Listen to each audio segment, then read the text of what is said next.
ফুটন্ত গরম তেলে দিয়ে দাও সাবুদানা, দেখো কত সুন্দর একটা রেসিপি তৈরি হয়।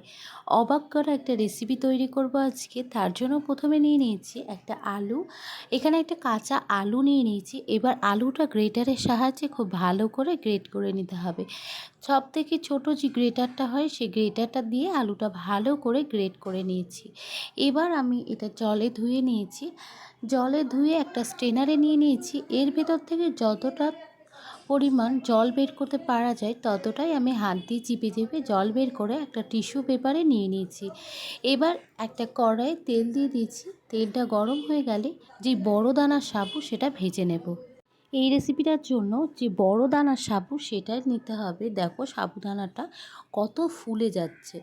হালকা একটু ভাজার পর দেখো সাবুদানাটা কতটা ফুলে গেছে, যে ছোট সাবু ছিল তার থেকে ডাবল হয়ে গেছে। সাবুটা ভাজা হয়ে গেছে। এবার আমি সাবুটা তুলে নিয়ে প্লেটে নিয়ে নিয়েছি। এবার একটা স্ট্রেনার দিয়ে তার ভেতর দিয়ে দিচ্ছি যে আলুটা আমি গ্রেট করে রেখেছিলাম, সেই আলুটা ভালো করে ভেজে নিচ্ছি। লাল লাল করে স্ট্রেনারে আলুটা আমি ভেজে নিয়েছি। স্ট্রেনারে দেওয়ার কারণে আলুটা বেশি ফ্রাই হয়ে যাবে না, যখনই হয়ে যাবে তখন এভাবে তুলে নেব। এবার দিয়ে দিচ্ছি কাজু আর কাঠবাদাম। কাজু আর কাঠবাদামটাও ভালো করে ভেজে নিচ্ছি। তোমরা চাইলে কারি পাতা বা চীনাবাদামও দিতে পারো। এবার সাবুদানার ভেতরে যে আলুটা ভেজে রেখেছিলাম সেই আলুটা দিয়ে দিলাম, আর যে বাদামগুলো ভেজে রেখেছিলাম সেইগুলো এর ভেতর দিয়ে দিচ্ছি। এবার এর ভেতর সামান্য পরিমাণ ধনেপাতা দিচ্ছি। যদি তোমরা এটা অনেক দিন ধরে স্টোর করে রাখতে চাও তাহলে ধনেপাতাটা না দিলেও হবে।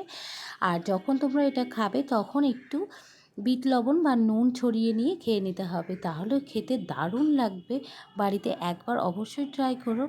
একদম ইউনিক আর একদম অন্য রকমের একটা রেসিপি। যে কোনো নিরামিষ দিনে এই রেসিপিটা করে খেতে পারেন। যদি ভালো লাগে অবশ্যই আমাকে কমেন্টে জানাবেন।